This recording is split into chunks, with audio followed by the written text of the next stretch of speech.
استغفار کرتے تھے. آپ صلی اللہ علیہ وسلم نے فرمایا کہ اللہ تعالیٰ فرماتا ہے میں نے ان کو بخش دیا اور جو کچھ انہوں نے مانگا وہ میں نے ان کو عطا کر دیا اور جس چیز سے انہوں نے پناہ مانگی میں نے ان کو وہ بھی عطا فرما دیا. تو آپ صلی اللہ علیہ وسلم نے فرمایا کہ اللہ تعالیٰ فرماتا ہے میں نے اس کو بھی بخش دیا جو ان کے پاس بیٹھا ہوا تھا, ذکر نہیں کر رہا تھا لیکن ان کے پاس بیٹھا ہوا تھا. تو معلوم ہوا کہ جو ذاکرین کے پاس بیٹھتا ہے نا وہ بھی رحمتوں سے محروم نہیں رہتا, اللہ تعالیٰ اس کے اوپر بھی اپنا خاص کرم فرما دیتا ہے. اب دیکھیں اللہ تعالیٰ کو ساری باتوں کا پتہ ہے لیکن اس کے باوجود بھی اللہ تعالیٰ نے فرشتوں سے پوچھا.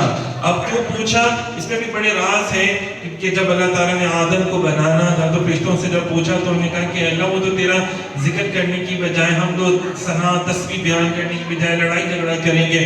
تو یہاں پر بھی اللہ تعالیٰ فرماتا ہے کہ تم تو یہ کہتے تھے کہ لیکن دیکھو میرے بندے جو ہیں وہ میرا ذکر کر رہے ہیں. اچھا آگے تھوڑا سا اور چلتے ہیں, مختصر اس کو کرتے ہیں کہ ذاکرین مجلس کے گناہ جو ہوتی ہیں نا اللہ تعالیٰ جو ذکر کرنے والے ہوتے ہیں جب وہ اللہ کا ذکر کر رہے ہوتے ہیں تو ان کے گناہوں کو اللہ تعالیٰ نیکیوں میں بدل دیتے ہیں. فرمایا نیکیوں میں حضور صاحب کا نے شاید فرمایا جب کچھ لوگ محض اللہ کی رضا کے لیے اجتماعی طور پر اس کا ذکر کرتے ہیں تو آسمان سے ایک منادی آواز دیتا ہے کھڑے ہو جاؤ تمہیں بخش دیا گیا ہے, تمہارے گناہ نیکیوں میں بدل دیے گئے ہیں. اندازہ کریں کہ یہ امام احمد بن حنبل اپنی مسند میں حدیث پاک جو ہے وہ روایت کی ہے.